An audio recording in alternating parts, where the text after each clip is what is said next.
Hi, good evening everyone. Welcome to a series by the NM Law Chambers called Beyond the Courts. As part of Beyond the Court, we will be discussing relevant legal topics. We'll be discussing upcoming cases, we'll be discussing new judgments, we'll be discussing various legal hot issues which are currently surrounding various individuals, companies, institutions, and what the law has to say about them.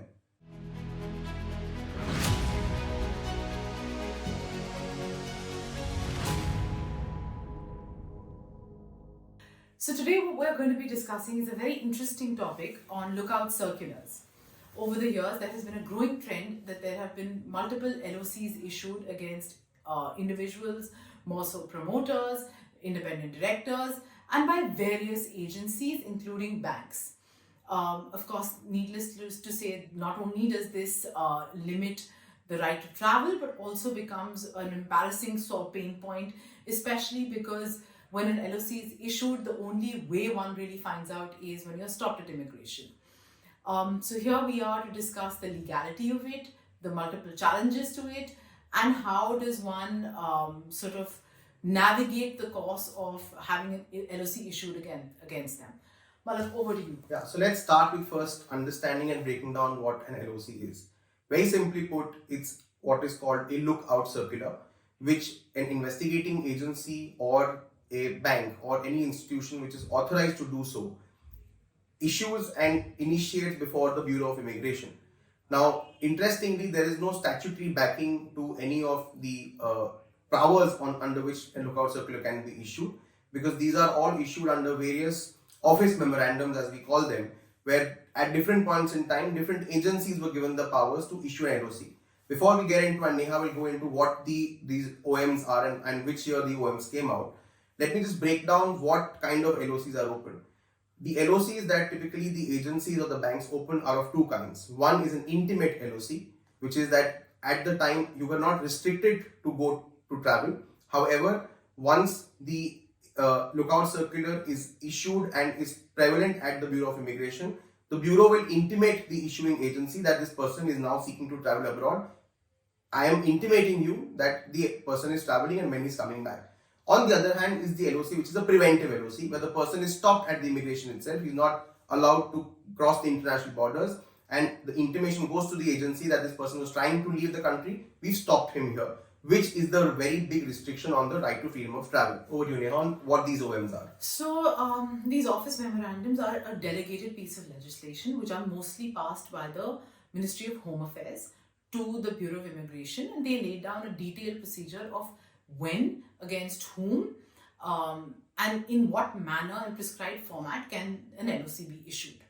The initial sort of OM dates back to 2000.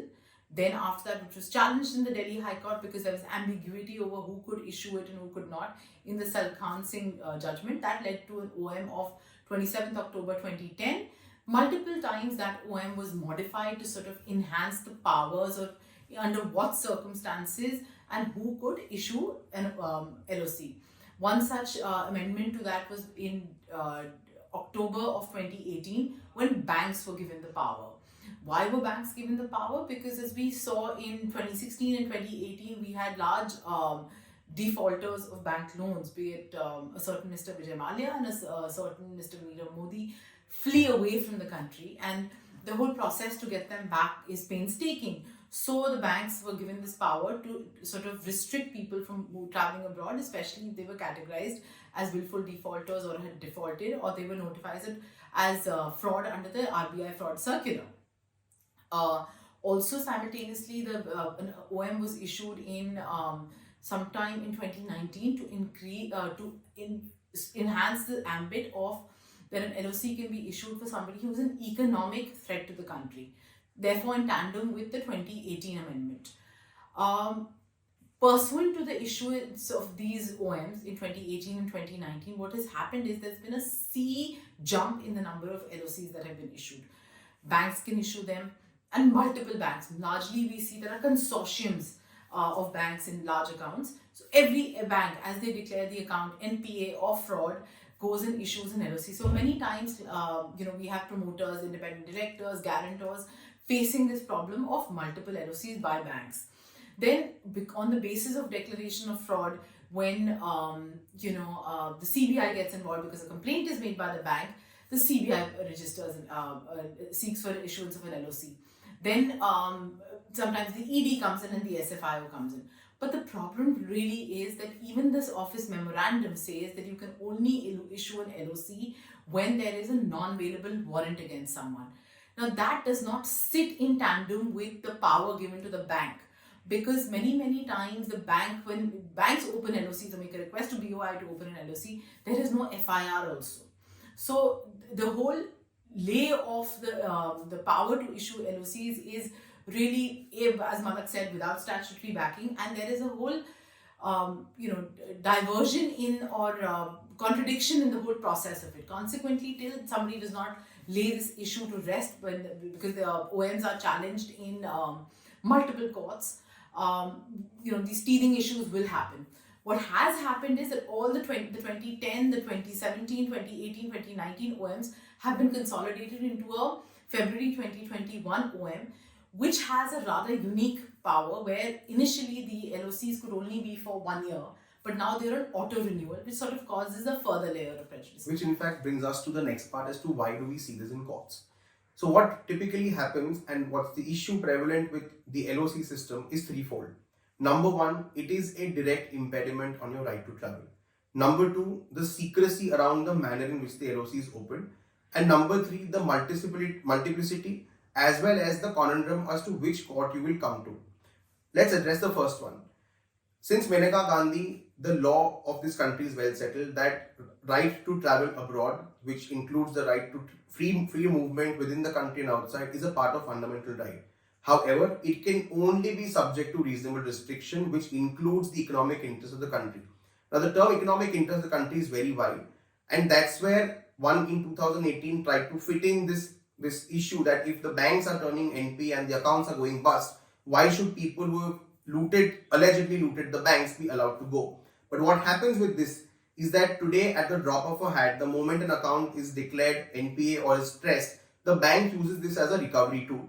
Second, and the most worst part about this system is the secrecy around it. One particular aspect about the way in which LOCs are opened is the promoter or the person against whom the LOCs are opened does not at any point of time find out the number of LOCs opened against him and who has opened the LOCs against him and whether the LOC exists or not. So what typically we've seen happen is that the person tries to travel abroad, is stopped at the immigration and sent back even without being told which LOCs are there against him. What happens is, as Neha pointed out, in cases where there are multiple banks or multiple agencies, each bank has gone ahead and opened its own LOC. What happens in this is that the person who's now faced with the situation of having to travel urgently or having to get the LOC suspended for undertaking immediate travel is left in a dilemma as to which court to travel to. Because what happens is that once a bank opens an LOC, the only real forum you can go to is to approach a writ court before the High Court. On the other hand, when you go and take the matter to the High Court with the agencies being there around, because there is a jurisdictional trial court in place, the agencies therefore end up taking an excuse saying that please go to the trial court and get the LOC either suspended or quashed. Is the person required to travel to both places? Is the person required to go directly to the High Court and ultimately get all his LOCs adjudicated at the same place? What happens when there are different states involved, different agencies from different jurisdiction involved? Can he pick and choose which court he has to go to? All these issues today are in fact lying in a state of stalemate where petitions are pending before all courts and nothing has really come out. So what really do you think is the way forward? Is there something where the Supreme Court or the High Court can really come in and do something? That's the answer that we're today looking for. I think, of course, we need one High Court at least today to adjudicate on the powers under this OM. In the Delhi High Court in Priya Pillai quashed the LOC against Priya Pillai. They went as far as saying the 27th October 2010 OM is not constitutional, but they didn't quash it because that challenge wasn't before the court there. But I think at some point now that all these OMs are pending before the Delhi High Court, Indore High Court, Delhi, Gujarat High Court, we need a decision. Either somebody moves a transfer petition to the Supreme Court and gets everything clubbed together, or they go organically in way of SLP to the Supreme Court. But all of that is the judicial process. What I really think today, we're sitting on the anvil of a new CRPC coming out, a new IPC, sort of going to be tabled in Parliament. So I think this issue needs to be addressed really in that, because till then we will be in this quandary, which is very sort of painstaking for the clients and for the lawyers as well. Because Absolutely. In fact, we are seeing a change in the court dynamics also, because now, especially as far as banks are concerned, the courts are taking a view that this cannot be used as a recovery mechanism. But you're right, there has to be an approach which is consistent and something which courts can really lay down as far as certainty about how this process has to go is Correct, concerned. because one major issue we also see is somebody's out on bail, but prior to him being arrested, LOCs were issued, he gets arrested, he's out on bail, and still he has to deal with the test or deal with the whole process of getting an LOC suspended, whereas bail condition is deposit your passport, which implies that he in any event can't travel without court permission. So as we saw, various issues, but the idea was to highlight the particularity about this issue, which today a lot of people don't know about, and two, a general primer on what are the remedies available if the LOCs are open, and what are the recourses available to one who wants to seek suspension or caution of the LOCs. We, however, look forward to some court coming out with a determinative part on it, and we probably continue this if at all we find something which is more prevalent to our viewers. Until then, stay tuned. That's me, Malak Bhatt, and Neha Nagpal signing off. Thank you.